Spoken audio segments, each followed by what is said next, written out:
Hello guys, and welcome back to another cold episode. On today's episode, we are back with some more Yu-Gi-Oh! Duel Links action, and as you could tell by the title and the thumbnail, we are talking about the best plant deck. Yes, Aromages can eat your heart out. Sylvans. Now, first and foremost, Sylvans are a deck based around the mechanic of excavating cards and sending them to the graveyard to get powerful effects, like special summoning, targeting a monster and destroying it, or just being able to change your, or modify your level. Now, in order to facilitate this strategy, we are utilizing the skill Pre-Science. Now, this could either be this card, or this skill, or Aroma strategy. It depends on whether you want to be able to check on what your opponent is doing, or if you just want to make sure that you know always at any time what you have on the top of your deck. So, either way, it's up to you. Aroma strategy is better for your plays if you're focusing on what you are doing. Pre-Science is very good if you want to play around what the opponent is doing. So, moving on, we have the boss monster. We are going to start with this guy because this is the reason to play Sylvans at this point. What it does is basically it's a better Levianeer. When it is summoned on the field, it's basically just a better Levianeer. Why is that? Well, it's technically slower, but what it does is you could detach an XZ material, excavate 3 cards from your deck, send any plant-type monsters to the graveyard, and if you do, any of those plant-type monsters that are sent to the graveyard, you can return that many cards on the field to the hand. Non-targeting. That's why I said it's kind of a better Levianeer. Not quite, but kind of. It's harder to summon, and it's slower, but it does technically deal with more cards. So, there you go. It non-target does return them. It doesn't destroy them or anything like that, which means it gets around things like Samurai Destroyer or, you know, anything that's protected by, like protected from destruction or something like that. So, yeah, it can deal with a lot. And since it doesn't target, it has an out to basically everything, right? It's an out to basically just about any card. For example, you know, Saber Dancer from Luna Lights. It can deal with that, no problem. The only issue is that it is slow. But other than that, it does set up its own plays, because once per turn, you can send a plant-type monster from your hand or face up on your side of the field to look at a number of cards from the top of the deck equal to the level of that monster sent. So if you send a 6, you look at the top 6 cards of your deck. If you send a level 7, you look at the top 7 cards of your deck. If you send 3, you look at the top 3 cards of your deck. All of which are really solid. So, there you go, and then you can arrange them in any order you wish. Really, really solid. Moving on, we have our main deck monsters. We have Princess Sprout. What this does is when it's excavated, you can special summon it and modulate its level to 1 from 1 to 8, allowing you to go into a rank 7 more efficiently, or it also allows you to go into rank 1s. Pretty solid. We have Glow Up Bulb and Spore for some synchro plays, pretty self-explanatory. Rose Lover is really solid. It allows a special summon from the hand. That's all you need. It's just really solid. Sage Koya is the new reason to play this deck. It adds to the consistency of the deck, and it gives you a level 7 on the field. Basically, when a Sylvan monster is sent to the graveyard, by excavating it, you can special summon this card, or not even by excavating, just when a Sylvan monster is sent to the graveyard, you can special summon this card from the hand, which is really solid. Also, it can excavate the top card of the deck. Really solid. It doesn't have an excavated effect that's worth mentioning. Marsh Leaf, when it's excavated, destroys a monster. Target it, destroy it, really solid. Also, when it's normal summoned, you can excavate 2 cards. Really solid. Peacekeeper excavates only the top card, but it is when it is normal or special summoned. And if it is if it's excavated and sent to the graveyard, you can special summon a level 4 or lower plant type monster from the graveyard, including itself. Meaning it's really good when it's excavated and sent to the graveyard to go into rank 1 plays. Then we have basically the best consistency boost for the deck, Cherub Sprout. When it is special summoned, you excavate 2 cards and send them to the graveyard, very standard. And if it is excavated and sent to the graveyard, you can special summon a level 1 plant type monster from the deck. That is incredibly useful. by the way. Just being able to special summon from the deck is so nice. Excavating this card is almost always worth it. We really do like level 1s in this deck because it allows us to go into Sylvan Princess Sprite. What this card does is you can detach an XZ material, excavate the top cards of the deck, the top card of the deck, and if it is a spell or trap, you add it to the hand, unlike all the others where it places it at the bottom of the deck. But otherwise, you would send it to the graveyard. So any monster is sent to the graveyard, any spell or trap is added to the hand. This card is incredibly useful. Also, you can send one other plant type monster from your hand or face up on the field to target a Sylvan monster in the graveyard and special summon it. Meaning, you can literally send a Sage Koya to the graveyard in order to summon that same Sage Koya to get another round of excavation, right? Or you can send a Guardioak and summon back the Guardioak to get more excavations. It's very nice to basically refill the amount of excavations that you're getting. Very useful effect. Both of those effects are insane. Then, to round it out, we have Mount Sylvania,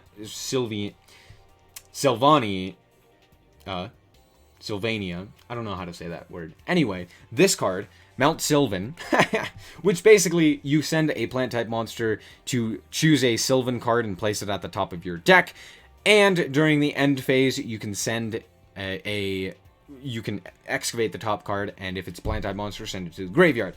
Which means you can basically stack a Marsh Leaf, and then during the opponent's end phase, you can pop one of their monsters. Really solid play. Also, it's just really good because it allows you to get your plays started, right? You activate Mount Sylvie, you send things like a Rose Lover or a Glow-Up Bulb to the graveyard in order to, stack that excavate that you really want, right? For example, a Marsh Leaf, or a Peacekeeper, or a Princess Sprout. All of those are really good things to stack onto the top of the deck, so when they're excavated, you get your plays rolling. And then, of course, Treacherous Trap Hole. So, let's move on to the replays. Alright guys, and here we are up against Anthony. We are going to go first, and yes, this isn't Platinum. Don't worry about it, it's fine. It's the same level of play.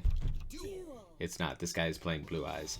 But, we're going to set pass. We're going to set this Spore, we're going to set this Treacherous Trap Hole, and he is going to summon out Blue Eyes Alternative White Dragon, and then destroy our Spore, and then tribute off the Blue Eyes Alternative White Dragon for a Blue Eyes White Dragon, and then Treacherous. This card should be banned. I'm just going to set and pass. He's going to not do anything. I'm going to go Mount Sylvan. We're going to send this Sage Koya. We're going to stack on top of our deck the Marsh Leaf. The reason that I did this was because instead of sending with the effect of Mount Sylvan at the end of this guy's turn, I'm going to just add it to the hand. So now I know that it's stacked and I have it, so I can excavate more cards. I ended up excavating 2 Princess Sprouts, which kind of sucks, but it's all good. We're going to go for a Princess Sprite right here, and then we are going to get immediately Karma Cut. Now, funny interaction. Guess what? A Sylvan monster was sent to the grave. You know what that means? Sage Koya comes on out. Now, I make a horrible mistake here. I had Lethal on board, and I knew for a fact that this card right here wasn't going to be doing anything. So, what I realistically should have done was not activated anything and just attacked in for game. But I don't, and I end up basically screwing myself over. This is to show you, basically, that this deck is very... How do I put this? Learnable? There's a lot that you need to learn in order to play this deck properly. Very similar to something like Ritual Beasts, where there is so much to keep in mind and so much that you need to be aware of and to keep track of. And the better you are at understanding what your cards do, the better the deck becomes, right? So the more you play it, the better it's going to be and the more fun it's going to be. When I first started playing this, it wasn't very fun, and now I thoroughly love it. And hey, look at that, we beat Blue Eyes. Let's go. Thank you, Treacherous. And here we are up against Yuya. I believe this time we go second, which means that we'll see slightly different. Instead of setting up turn 1, we are going to basically try and board break, which means trying to get into that rank 7 is going to be very important. However, we've got a bunch of low levels right now, and seeing as how he just straight up passed, I'm like 900% sure that he basically just has a hand trap in his hand. So I'm not too worried, so I'm not going to push too hard for this. So I'm just going to end up summoning our Sage Koya and the Marsh Leaf, and then just attack for whatever damage I can get in. So we did end up getting 1500 damage in, and then he just normal summons 1600, and yep, you know, happens. However, it's all good because we are going to go for a... Oh, well, guess what? I knew he had that Treacherous as well, which is kind of funny because Pre-Science showed it to me on the top of the deck. So I knew that I was playing through that, so I didn't really commit too heavily to it. However, Glow Up Bulb is going to bring itself back. We are going to then special summon our Princess Sprout off of the Rose Lover so that we can go into the rank 1. We're going to rank 1, send the Princess Sprout, add that Treacherous Trap Hold hand, activate the second effect to bring back the Sage Koya. Sage Koya is going to excavate a card. Cherub Sprout is going to summon up the level 1, and we are going to Synchro Summon into Cyber Slash Harpy Lady and just attack in for game right there. We also had a Treacherous Trap Hole set in the back row in case we needed it, and in fact, I didn't actually know that I had lethal there, which is funny, but yeah, I didn't realize I had gotten an attack in prior to that attack, so I thought that Treacherous was going to come in handy. Alright guys, and here we are up against my Valentine going second, which is really nice. I do like going second with this deck, just because I like getting that extra card. But also I think the turn 1 isn't nearly as good as being able to board break, and we're playing against Triamids! Depression. Anyway, it doesn't end up mattering. They're going to get their Triamid Cruiser rolling, and they're going to grab up themselves a Sphinx, and then they're just going to sit here on Master, Sphinx in hand, and a Triamid Cruiser. We're going to go mount Sylvan off the top, by the way. We're going to send this Cherub Sprout. We're going to put a Cherub Sprout on the top of the deck. We are going to summon our Princess Sprout in order to excavate and send to the graveyard this Cherub Sprout, and then we are going to put back this Princess Sprout on the top of the deck. The Cherub Sprout is then going to excavate the top 2 cards, he's going to special summon the Cherub Sprout, which shuffles back the Princess Sprout into the deck, and then we're going to excavate the top 2 cards. We're going to excavate a Peacekeeper, which is huge, and gets our plays started. We are also going to put the Cherub Sprout on the top of the deck. Cherub Sprout's going to summon up, and we're going to excavate 2 more cards. We're going to excavate a Spore on top of the Cherub Sprout that we just put back. We're going to go in the Princess Sprout. We're going to excavate some more cards. We're going to summon out this Guardy Oak. We are going to send 3 cards to the graveyard. Notably, one of them is a Marshleaf. Marshleaf is going to target this Triamid Master. He is going to go for the field spell that protects from destruction, as well as adding the Dancer to the hand. That's fine. That doesn't really matter. What I really want to do is get this Bulb onto the field to go for a Sam D. Now, why is Sam D so good? Well, because it prevents Sphinx from coming down, so I can get in that free damage, basically. Now, I do know that he has a Dancer in hand, and here comes down Triamid Hunter. However, Triamid players don't read cards. So, he attacks into my Princess Sprout, goes, hey, I'm going to have a 4000 attack beat stick on the field, let's go. Attacks into me, realizes he can't actually tag out or do anything at that point, and he is a 2500 beat stick against my 2600, which means he surrenders. So, you know, Triamid players, stop. Stop playing Triamids, please. This deck is awful. Now, I'm gonna spoil what the opponent is playing. It's Triamids. The reason I'm doing this is because we literally just saw what happens when Triamid players come up against the superior, big brain, wholly better deck of Sylvans.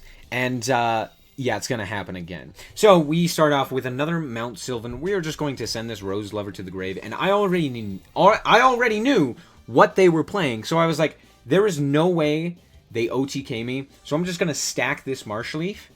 And I'm going to add it to my hand. And that's all I'm going to do. And they're not going to OTK me because they're playing Triamids. There's no way they OTK me. That is like 1 in a million hand that you have to OTK through literally nothing with Triamids. Triamid is more of a control style deck. They're going to do as much damage as they can. Solid 1600. It's pretty nice. I actually am going to excavate this Marshleaf to summon out this Sage Koya, so that I can also pop their card during the end phase and bring out this Sphinx. Now, Sphinx, now that it's on the field, is significantly easier to deal with, right? If it's in the hand, you can't really do much to it. But if it's on the field and they don't have a way to protect from destruction or something like that, this card is so easy to deal with. We're going to mill this Cherub Sprout. Cherub Sprout's going to summon up our Princess Sprout. Princess Sprout is going to mill the top card and then put itself back on the top of the deck. And then I'm also going to activate Guardy Oak to put back the Cherub Sprout. Then Cherub Sprout's going to get milled once again. And then Mount Sylvan